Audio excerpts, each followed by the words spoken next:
first one? It's out of the power section.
Alright, so what on the first one over there, 2 squared y cubed all to the 5th power, what do you do when you have a power that is going to a whole parentheses? Distribute it? Okay, you gotta give it to everything inside the parentheses. And what if there's already power on the stuff inside the parentheses? What do you do with those 2 powers? Multiply. Yep. Power to a power, the powers always multiply. So this would be, where'd my marker go? This would be 2 to the 10th, y to the 15th. Power to a power. 2 times 5 is 10, 3 times 5 is 15. Okay, now y to the 15th, you can't simplify that because you don't know what y is, but you can figure out what 2 to the 10th is. So you either start writing out your 2's 10 times or type it on your calculator. Tell me what 2 to the 10th power is.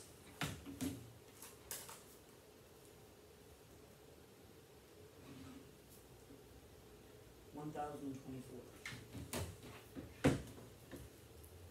That would be your final answer on that.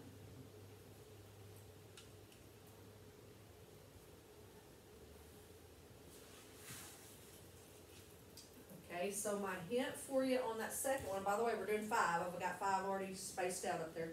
So my hint for you on that second one is a product property.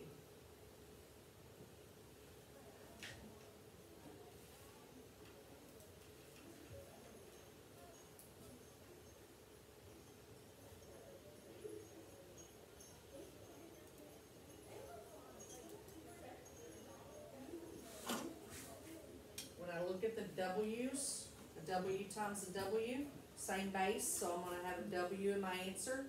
And what do you do with the exponents on product property? Add. Add them. So on the W, you had a 3 and a 6, so that would make 9. Okay, so then I got the same thing happening with the X's. So I'm going to have an X, and this is multiplication, so -2 plus -1 is what? No? -3. But that, you can't stop there. Remember we discussed yesterday, you can't leave a negative exponent. So now you're looking at the negative exponent rule. It says to change a negative exponent to a positive exponent, you put it in the opposite spot. You either, if it's on bottom, you put it on top, if it's on top, you put it on bottom, and then you make it positive. So I gotta put that x to the 3rd on bottom and make it positive, but what about the w to the 9th? Is it gonna go on the bottom? No, it's positive, leave it alone. So you're just gonna have w to the 9th over x to the 3rd.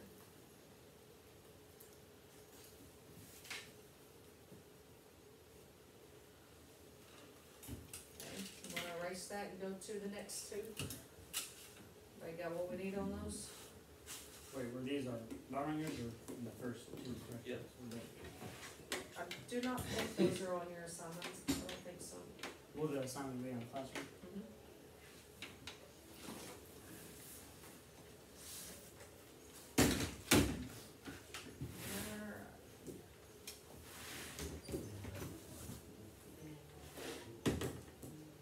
So let's look at these 2.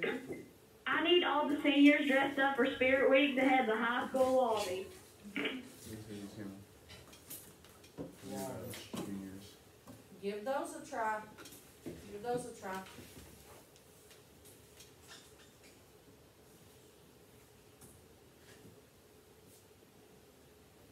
You're not gonna ever be able to do it if you don't try. Try, try.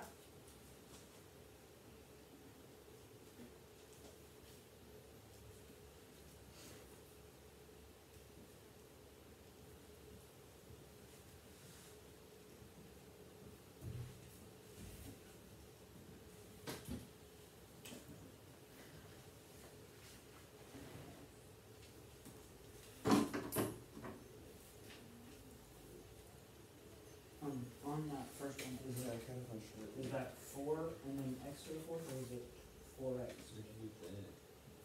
Oh, I forged it myself. I know it's the gold you put on the shirt. 4 and x to the fourth, and then 4x to the fourth.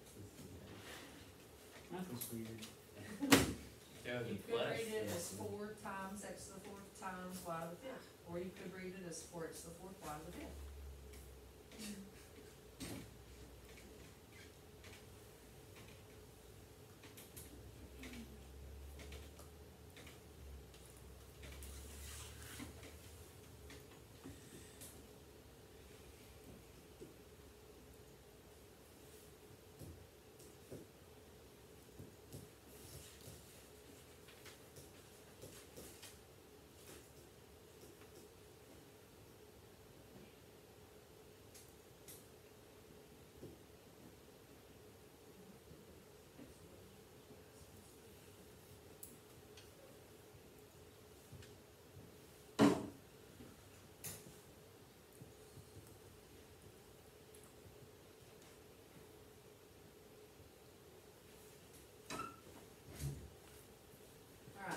First one, there are several different ways you could start it, the 4x to the fourth, y to the fifth on that one. I'll just start working left to right. So I would look at this 4 over 24. Those are just some big coefficients that can reduce. What does 4 over 24 reduce to? 1/6. 1/6. Okay. So then I'm gonna move to my x's, and that's a quotient property with the x's. And what do you do on exponents on the quotient property? Subtract. So you got 4 minus 4, which is 0, so what's x to the 0? 1. 1, so those are gone completely. So now I'm gonna move to my y's. Same thing, quotient property, what's 5 minus negative 5? 10. So I got a y to the 10, and since it's positive, I'll just leave it up here on the top. The only thing I could change on that, I could circle that if I wanted to, or I could just leave the 1 off of the top.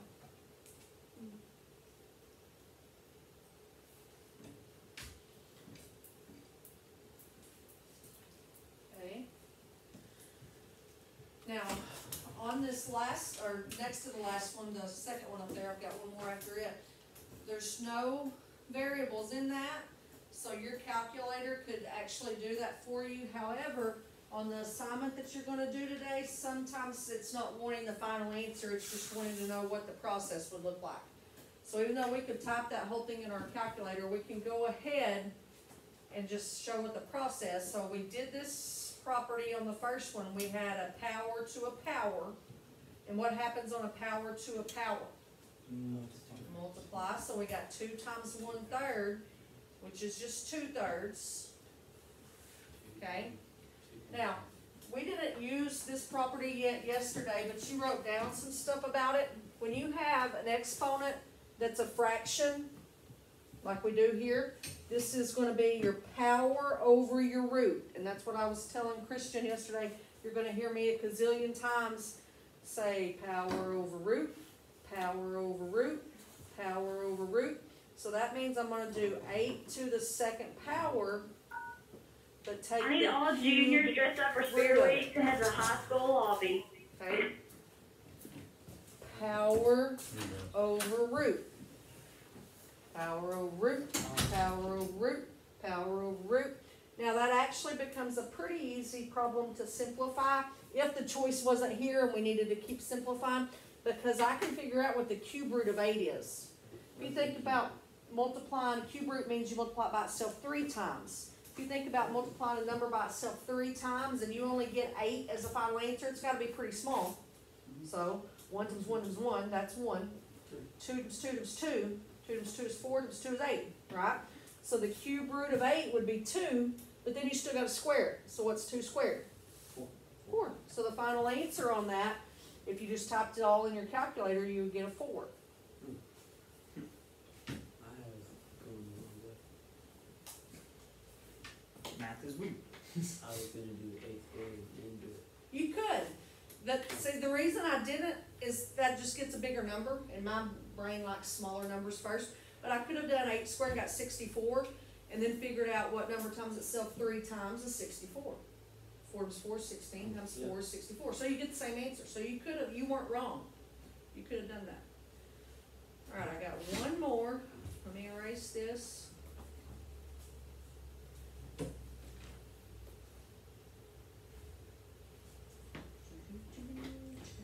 Page.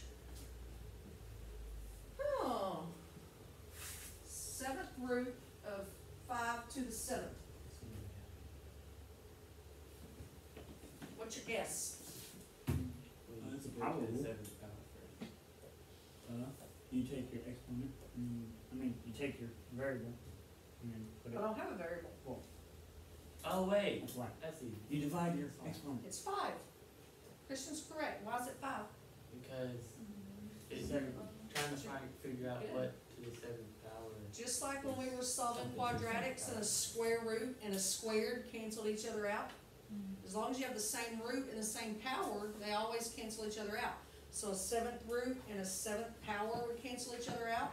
If you didn't see that and you did the power over root, you would say that's 5 to the 7 over 7. And what's 7 divided by 7? 1. So that's how it works out mathematically.